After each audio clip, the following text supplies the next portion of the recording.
I really enjoyed the film. I thought it was a highly atmospheric work, and it's clearly inspired by sort of Lovecraft. And the other thing that I've read was that you'd had some literary inspirations behind your idea for the film. I think it was quoted as Susan Hill's Summer People, and I think the other one from memory was Rose for Emily.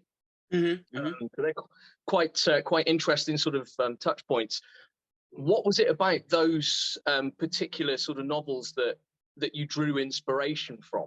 Because the other thing that I wondered, as well as the literary aspect, was there anything that you drew from in terms of film for inspiration as well? Because I got I may be way off base here, but I got a feel for Gary Sherman's Dead and Buried. It just kind of felt like that to me. Is it more than the literary side? And as I say, how did we come to that to plant that seed for Off Season? Sure. Yeah.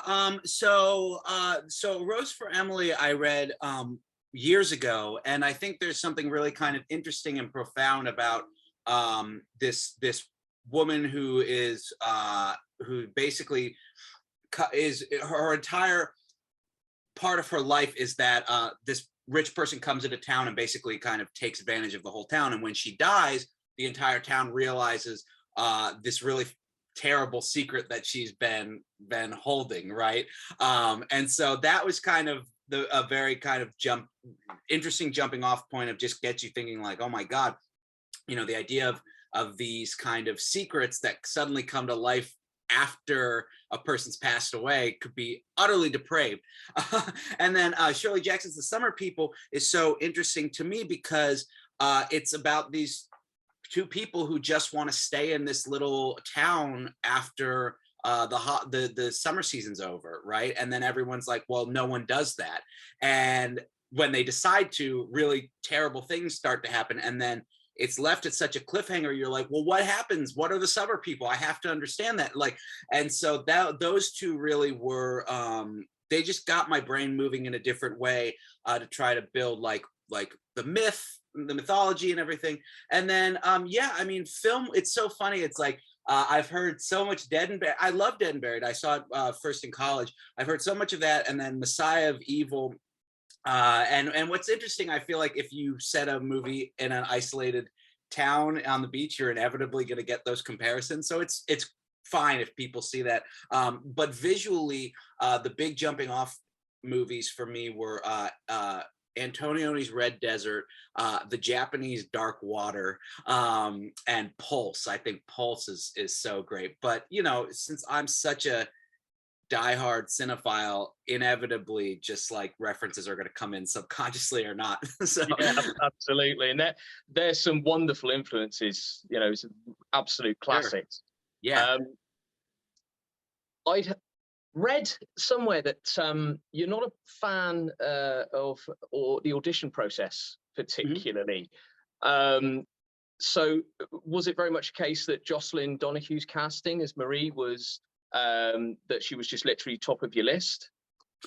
Yes. So I just think there's something, especially when it comes to established actors who I've seen their other work, it really doesn't make a whole lot. And I think it's also super awkward for me as the director and super awkward for them to send a tape in, standing in front of a blank wall with their iPhone. It's just like, I've seen your work, so I know that you're capable of acting, right? And so, yeah, when we started talking about the movie, I knew that I really wanted to have this kind of like throwback, 70s, 80s kind of vibe. And to me, Jocelyn Donohue looks like she stepped out of a 70s movie. And so I didn't know if she would read the script. I didn't know if she would meet with me, but our casting director reached out to her agents and they set up a meeting. And so from that minute on, I was like, 100%, you please be in my film. Yeah, I must admit, I'm a fan of hers as well. So I think she's great in the film. And you're saying, something out of the 70s or 80s. she's obviously rocking, like that kind of roll neck sweater and the long coat throughout. I'm guessing by the sound of it, was a very conscious choice on your part and wardrobe's part to kind of pop her in those clothes.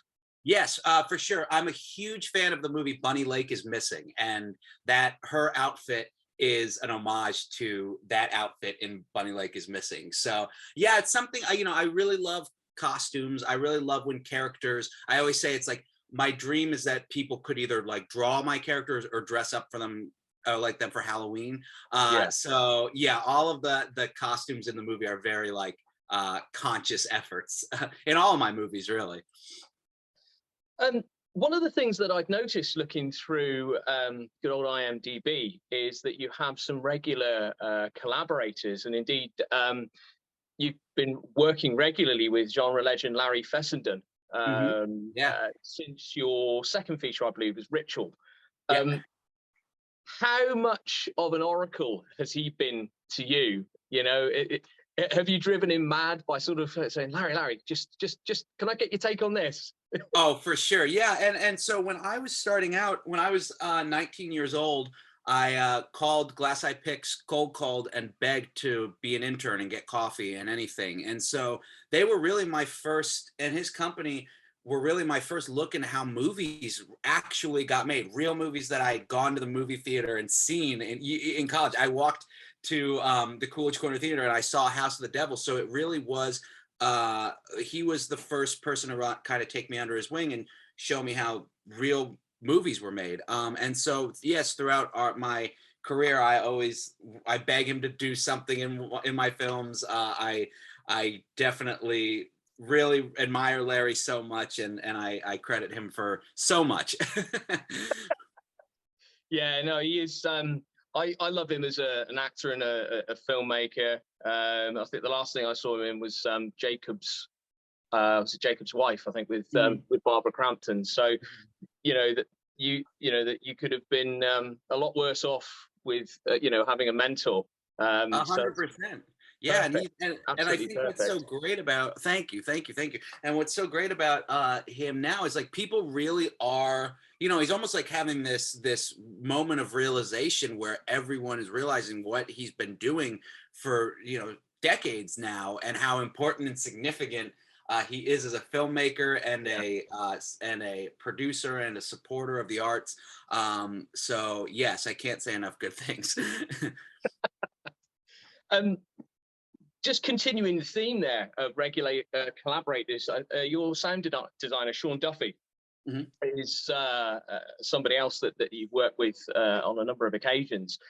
And his work here is wonderfully creepy. The kind of the background noises, the howls and everything. I mean, it really pulls it together. As I said at the start, it's a very atmospheric piece. And he's done an amazing job in helping create that ambience. Please come at once. Your mother's grave has been vandalized. This is an emergency. I have to get to the cemetery as soon as possible. Please. I would assume that you guys have probably got a bit of a shorthand now, having worked together so often. How involved are you in the process of helping him sort of create those sounds? How much input do you have? And does he continue to surprise you? Oh yeah. So I am psychotic about our edits of our films, and what I always kind of say is like I try to put as little guesswork as possible for my collaborators, right? If I don't have an answer for something, then why should I expect them to? And so what we do, my editor Valerie, who's done all of my features, and Sean, who's done all of my features, from the get-go, while we're editing, we're really kind of pulling in temp sounds, temp design, temp music, and really kind of giving as much of a roadmap for Sean as we possibly can. And then from there, I mean, he really kind of takes it into, like I say, it's like, I give him a sketch and he turns it into a painting, right? And he's able to really kind of just he's mastered this kind of presentational sound and the way it's mixed and how it gets in under your skin. And yeah, so I mean, we've had a great run together so far. So there are always moments where I'm like, whoa, you made that sound way better than I ever could have dreamed. And so yeah, so it's a really kind of fun collaborative process. That's wonderful to hear. And I wanted to ask you as well about the casting of Richard Brake as well. Again, I would imagine that you're probably a fan of him as I am, and he certainly makes a really big impression with very limited screen time. What sort of experience did he bring to your movie, and did you learn anything from him and vice versa? Oh yeah, I mean he's a genius, and he's incredible, and it was so great to work with him. I saw him. He really like blew my mind when I saw Rob Zombie's 31 at Sundance, and so I had a movie there, and so I met him. I was like, oh my God, like I have to make a film with you. And you know, he's just an absolute just kill shot professional, and just walks in and says, just like that whole monologue basically was just, I didn't have to, I just said go. And he sat at the end, and that entire performance was just, I was blown away by it. And you know, Robert Altman says casting's like 80% of a director's job, and that's absolutely the truth, because when you get to sit and watch somebody like that just say your lines, I like forgot to say cut. I was so kind of like stunned. And so yeah, I mean I want to work with him. He was incredible, and so I desperately want to work with him again on a new film as soon as possible. I wanted to just come back to discuss your sort of process and how these ideas form. Is there a particular sort of thing that you do every time you're looking to sort of write a new script? Sorry, I'm having brain failure. Is there always a process that you follow, something that is kind of a routine for you? You know, do you put together a playlist, perhaps something that try and, you know, inspire you? Yeah, so it's funny because my process when it comes to coming up with the stories is, a lot of times I'll just be, you know, I'll have an image that will like stay in my head for years. Like this movie, I think I thought of like the first image of like a character going to a destroyed grave, and I think like finding a key on the grave. And this was like back in like 2016 maybe. And so I knew I was going to shoot in Florida, and I knew I was going to shoot in this town. And so from there, I wrote a first draft of the script, and it was like 50 pages long. And what I ultimately did, which was a new process for me, which I'm continuing on my next films, is I drew the entire thing, this 50-page script out, storyboards for it, and then I started editing them, and like putting music and sound and on, like you do a real movie, but it's just with these little drawings. And what was really shocking to see is like you suddenly start to realize by the time you get to shoot your movie, you're like working on the reshoots for your movie, right? Because before you shoot a frame, you're able to kind of develop and visualize the entire film for free. So that was a super useful process for this movie, because then when we went to go shoot it, I knew exactly what shots we needed. I knew exactly kind of how we needed these scenes to be, had the emotional aspects of it. And it was really a kind of, I would recommend it to anybody. And it's the cheapest thing you can do. You can doodle on your iPhone or anything and bring it into any editing program and just watch your own movie, you know, come to life before your eyes, before you film a frame. She didn't want to come back here. She didn't want to be buried here. There's something wrong with this place. This island ain't very big. I'll be a real friend to you. I understand that the shoot itself represented you with some certain challenges, because I understand that you had quite a local following for some of the scenes. I think the bar that you used as well, in particular, was quite an interesting experience. I understand from something that Jocelyn had said in an interview fairly recently, that there were quite a few drunk people around. How did you kind of manage that? Oh, well, it was incredibly stressful. Yeah, what I realized was, because my pitch was like, when I had grown up there, but this was like 10, 15 years ago, when I had grown up there and we'd driven to that town like during winter break or something, it was always empty. But in the past 10 years, it had really come up as like a tourist destination for Canadian snowboard people from the Northeast, just coming to get away from the snow. And so yeah, so practically outside of all of those scenes in the town and in the restaurant, what you don't see are just masses of people, and a lot of them were like, it's a film production, it gets in the way of everything.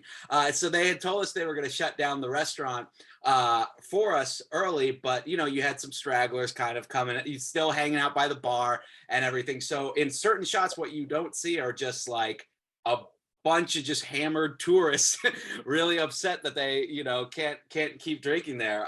But I think that's the strategy, going back to what I said, because I knew, I was like, I just need these shots. If we can get these 5 shots, I know I can get what I need for this movie. And so everything else will, Scorsese always says, a movie, all that matters is what's inside the frame, not what's outside the frame. And that was literally my mantra throughout this entire movie, because making it look like an isolated town was a lot more difficult than you'd expect.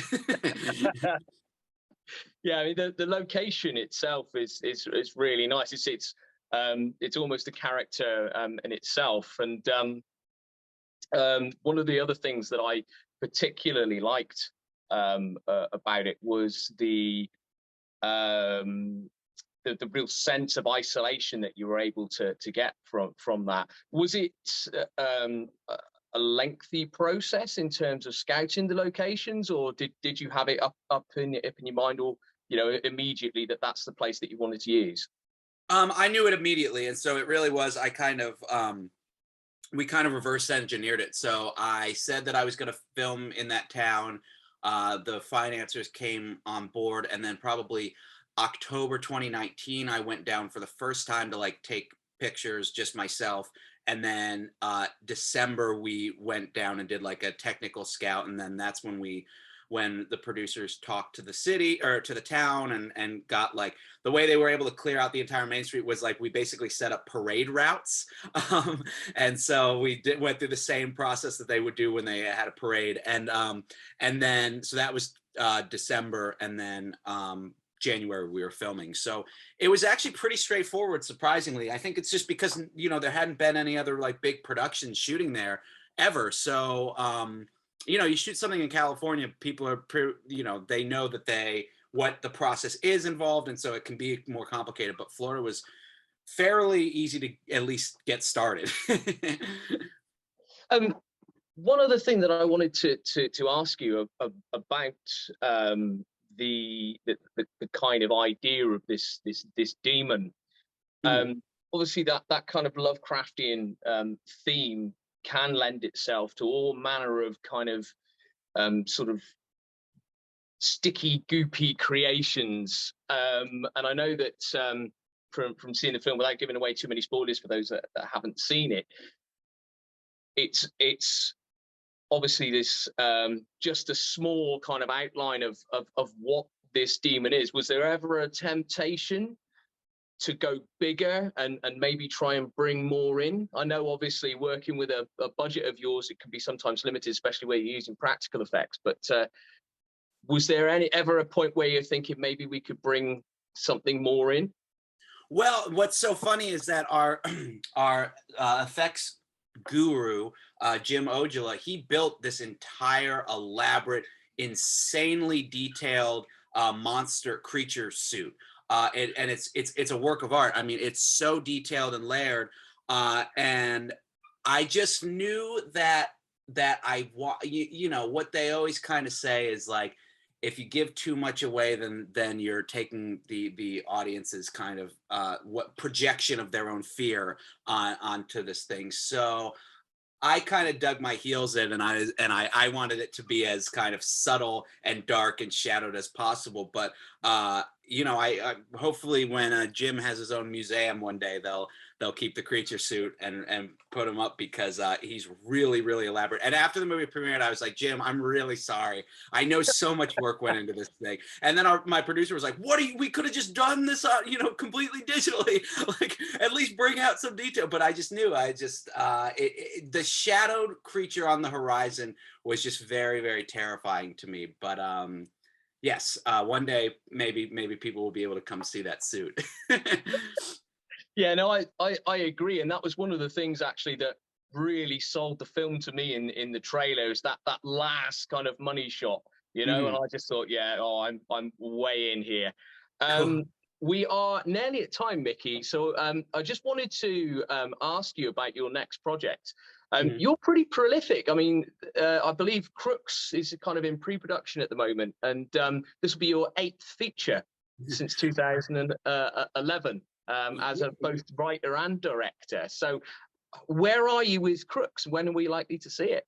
Sadly, I think that I don't know how it got onto my IMDb. It fell. Right now. It's retreated into it's on the shelf for a second. It's a big movie. It's much bigger than anything I've made, and we got close to making it, and then it fell apart, and then so now whatever iteration, this was before Offseason. So Offseason, incidentally, was kind of like my reaction to being so close to shooting a film and then having it blow up in my face. And so I was like, all right, well, now I'm full of anger, so I'm going to channel it into my next film. But Crooks will happen in some iteration. I don't know how to get it off my IMDb. I'm trying. But no, I'm working on a new film now. It's much bigger. The script's almost done. It's totally different than Offseason, but it's super fun, and it's definitely a horror movie, and I think it's really going to throw people for a loop. So, you know, I like to not take as much time in between films. I would probably be shooting something now if not for, you know, the world's kind of in a different place, and so now we're kind of everyone's figuring out how to make big movies again, and so soon I will have something to announce. It's great to hear you're so enthusiastic, Mickey, and best of luck with the next feature, and we'll look forward to seeing that soon, and maybe we'll get to talk about that in the near future. Yes, thank you so much. It was great talking to you. Likewise, you take care. You too. Bye. This place is evil. Is anybody there? I need help. Don't be frightened, dear. Can't let you go, miss.